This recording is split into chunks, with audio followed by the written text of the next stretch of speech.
Olá, família! Sejam todos bem-vindos ao estudo diário das Escrituras. Nós estamos estudando aqui Doutrina e Convênios, sessão 42. Essa sessão é comprida, vai até 92 versículos.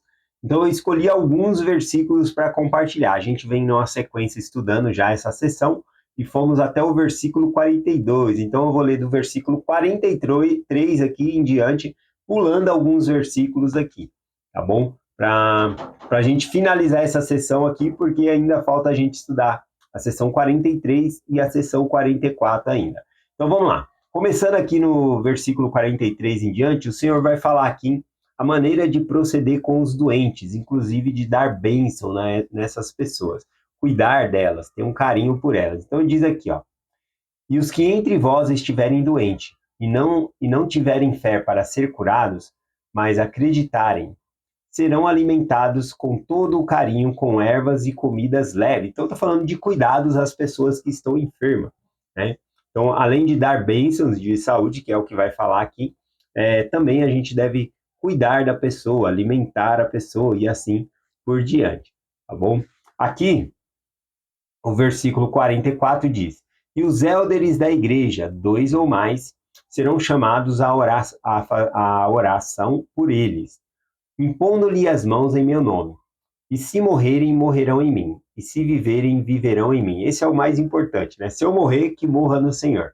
E se eu viver, que viva no Senhor também. Esse que é a parte mais importante. Então aqui falou sobre que os élderes da igreja, eles vão lá e dão uma bênção de saúde na pessoa que está doente, tá bom? Isso está de acordo lá com Tiago, capítulo 5, versículo 14 e o 15, né? Diz assim, ó: está alguém entre vós doente? Chame os anciões da igreja. Ancião é a mesma palavra que nós temos para a palavra elder, tá bom? Os missionários, né, quando sai também coloca ali a palavra elder e o sobrenome. Então, elder significa velho, ancião, tá bom? Né? Mas significa mais uma pessoa sábia, não é que aquela pessoa que é elder é velho, tá bom? E aqui, né, na escritura, quando fala os elders, significa aquele que tem autoridade para dar uma bênção de saúde. Então vamos lá aqui em Tiago de novo. Se alguém estiver entre vós doente, chame os élderes da igreja e ore sobre ele, ungindo-o com azeite em nome do Senhor. E a oração da fé salvará o doente, e o Senhor levantará. E se houver cometido pecado, ser-lhe-á perdoado. Então veja, né, que aqui em Tiago falou também da unção por meio de óleo, que é justamente o que nós fazemos na igreja. Aqui também fala, e aqueles, né, que não forem curados e morrer, né? E aqui diz o seguinte, versículo 45: junto vivereis em amor, de modo que chorarei a perda dos que morrerem, mais especialmente os que não têm esperança de uma ressurreição gloriosa. E acontecerá que aqueles que morrerem em mim não provarão a morte, porque lhe parecerá doce.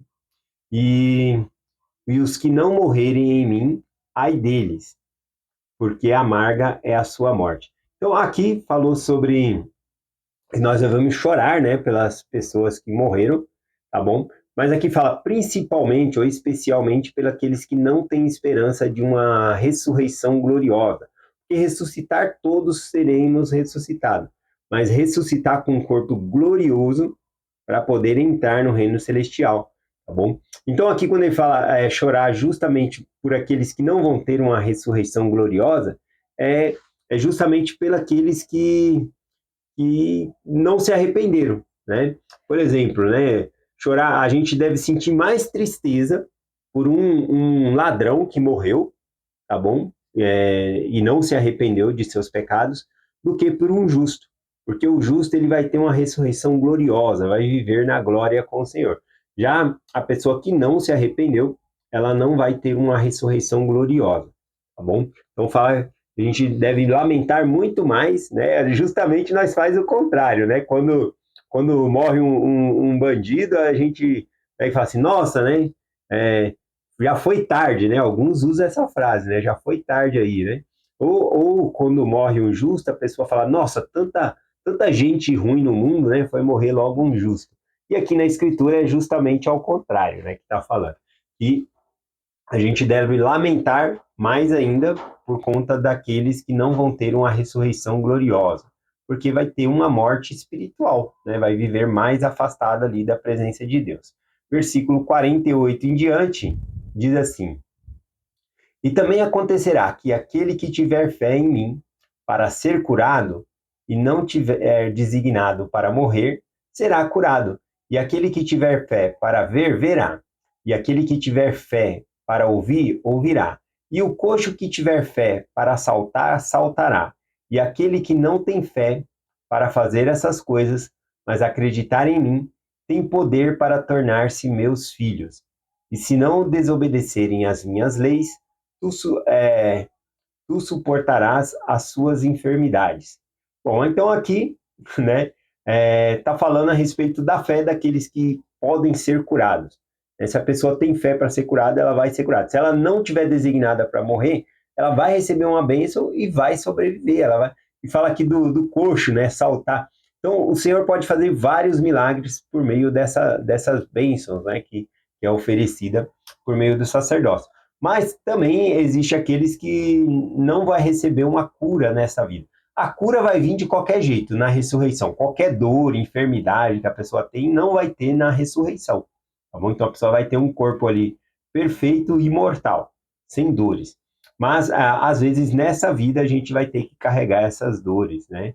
E tristeza por conta que o Senhor deixou sobre nós, né? Então a gente precisa passar, suportar. O que eu achei interessante aqui é que mesmo, né, que alguns não vão ser curados nessa vida, ele fala, tem poder para tornar-se meus filhos. Né? Isso todas as pessoas têm. Alguns não vão ser curados, mas todos têm o poder de tornar-se filhos de Deus. E isso que é o mais importante. E aqui ele fala, suportarás as suas enfermidades, ou seja, você vai ajudar. Se a pessoa não foi curada, você vai ver outras coisas que você pode ajudar e aliviar o fardo da pessoa ali. Ah, aqui vamos no versículo, ver, versículo 61.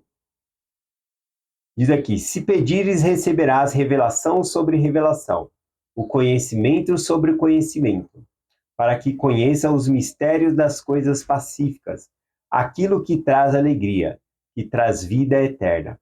Pedirás e ser-te-á revelado, em meu próprio e devido tempo, onde a Nova Jerusalém será construída. Um dos temas, né, dessa sessão é falar, né, sobre a reunião do povo de Deus, e aqui está falando que no determinado tempo seria revelado onde seria construída a Nova Jerusalém, né, que vai se encontrar, né, a Jerusalém do céu que vai descer, vai se encontrar com a Jerusalém da terra que vai ser formada, a Nova Jerusalém. Então aqui fala que seria revelado. Aqui então fala que é revelação sobre revelação, um pouco aqui, um pouco ali. O Senhor vai revelando a sua vontade ali aos poucos.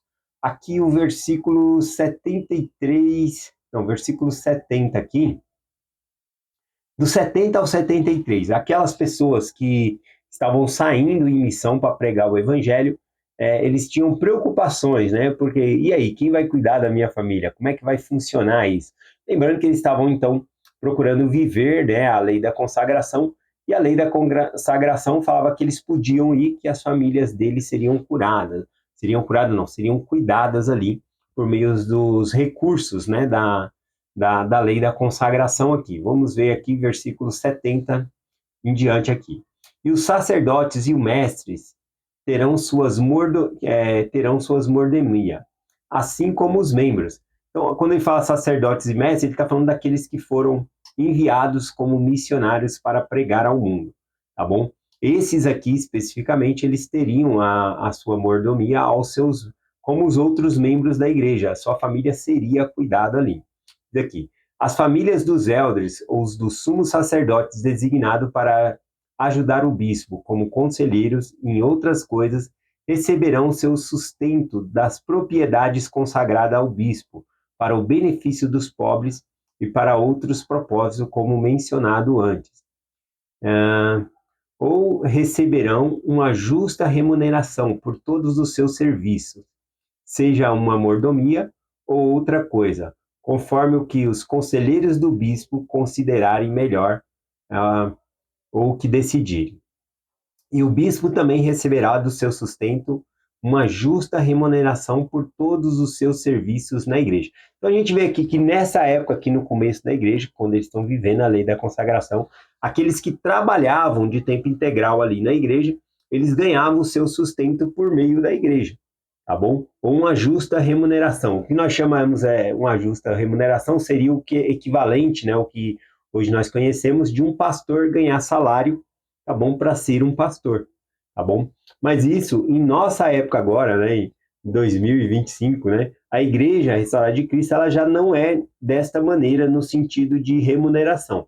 Nós temos, por exemplo, nós temos um bispo, né, o meu bispo, por exemplo, ele não ganha salário para fazer o trabalho dele na igreja, tá bom? E por que na antiguidade ganhava? Porque quando Eduard Prechter, né, o primeiro bispo da igreja, foi chamado, ele deixou a loja dele, né, de chapéu, consagrou ao Senhor e ele viveu de tempo integral como bispo, tá bom? Era o tempo total dele. Então, o trabalho dele era fazer esse trabalho do Senhor. Então, era dessa maneira que funcionava na igreja. No Velho Testamento, a gente vê também essa forma de trabalho. Os levitas, né? Eles ganhavam ali dos dízimos, dos sacrifícios, das ofertas, para sustentar ali sua própria família. O trabalho deles era servir na casa do Senhor, servir, fazer os holocaustos, fazer todas aquelas coisas. Então, era por meio deles, tá bom, que as pessoas se achegavam a Deus ali, ao sacerdote. Então, uma família tinha que fazer um sacrifício, né, ao Senhor, levava o sacrifício até o sacerdote, né, o levita. O sacerdote fazia aquele sacrifício, parte do alimento que foi sacrificado ficava com a família e parte para o sacerdócio, e a outra parte, uma parte para o sacerdote, né, que estava fazendo ali, e a outra parte do Senhor ali era queimada sobre o altar, tá bom?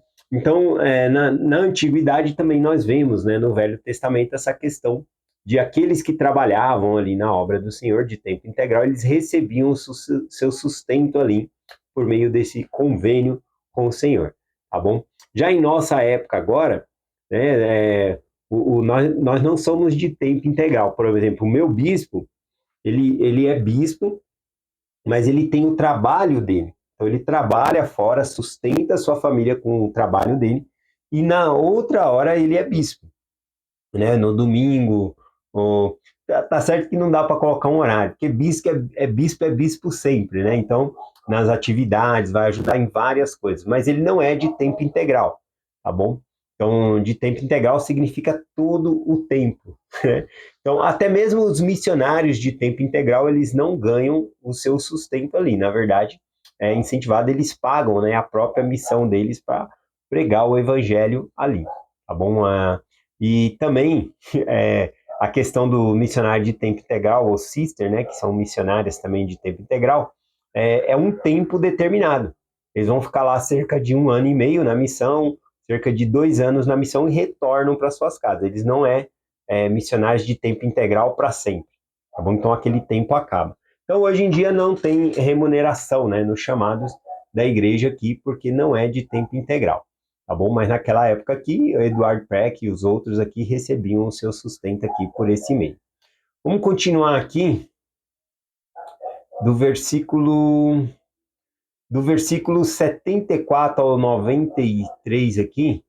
O Senhor vai falando na questão de adultério, como seria o procedimento, né, para aquelas pessoas que pecassem na igreja, tá bom? Então aqui tem uma espécie de manual como que era para fazer.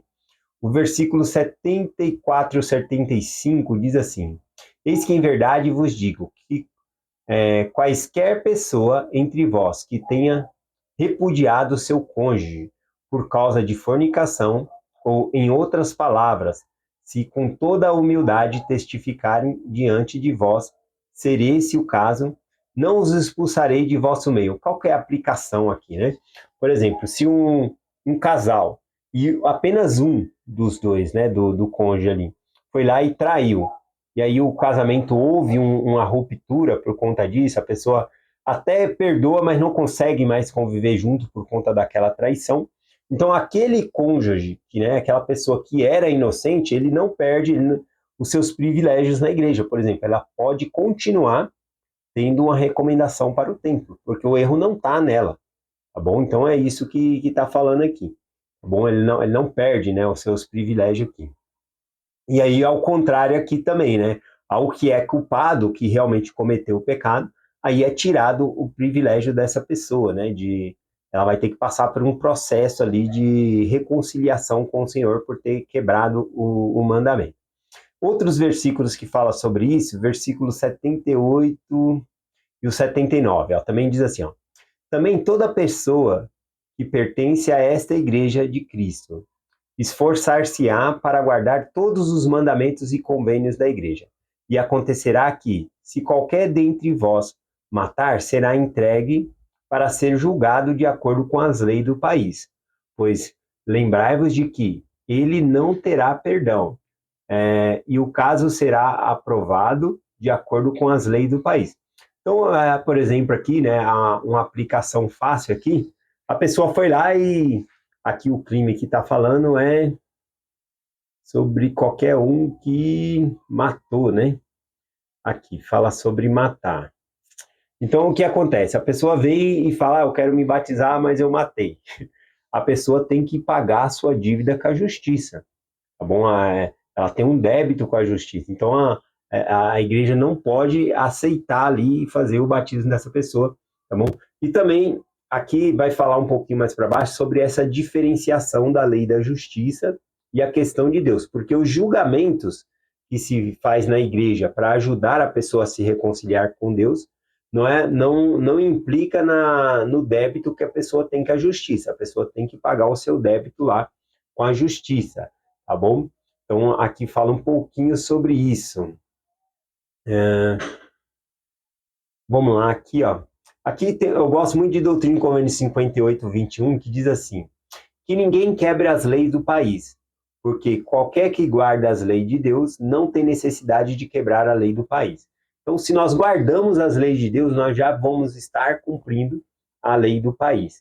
Diferentemente, né, não significa que o país autoriza a fazer não seja pecado, tá bom? Então, às vezes, o país, por exemplo, vou colocar na palavra de sabedoria, a pessoa pode fumar tabaco, não é pecado, não é pecado, não é um crime a pessoa, ninguém é preso porque fumou um cigarro, né? Mas a regra, na igreja, a palavra de sabedoria fala, não devemos consumir o tabaco.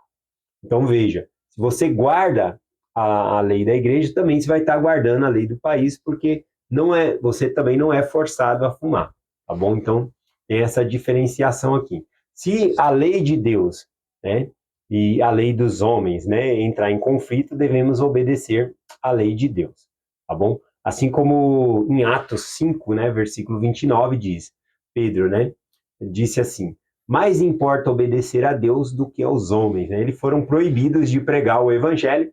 Ele falou, não, vou obedecer a Deus, né? Eles apanharam por conta disso, havia sido proibido. Mas ele falou, não, eu vou obedecer a Deus aqui. No caso, ele apanhou, mas obedeceu a Deus aqui e ficou feliz, né, por estar obedecendo a Deus aqui.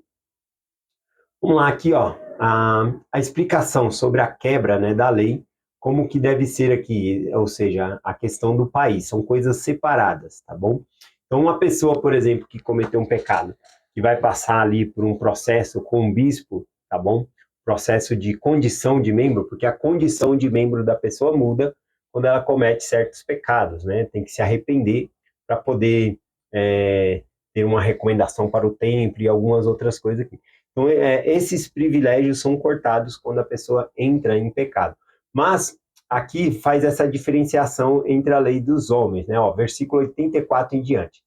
E se um homem ou uma mulher roubar, será entregue na lei do país. E se ele ou ela furtar, será entregue à lei do país. E se ele ou ela mentir, será entregue à lei do país, né?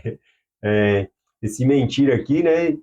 Seria o quê? Estelionatário, enganar as pessoas aqui, né? É contra a lei isso. Qualquer que cometer qualquer tipo de iniquidade será entregue à lei do país, conforme descrito aqui. Então, ele vai descrevendo que a igreja não vai abolir o que a lei tem que fazer, tá bom? Então, se a pessoa roubou, né, ela tem que se arrepender para se reconciliar com Deus, isso é com a igreja. Mas ela tem que fazer a sua parte com a justiça lá, né, com a lei do país, tá bom?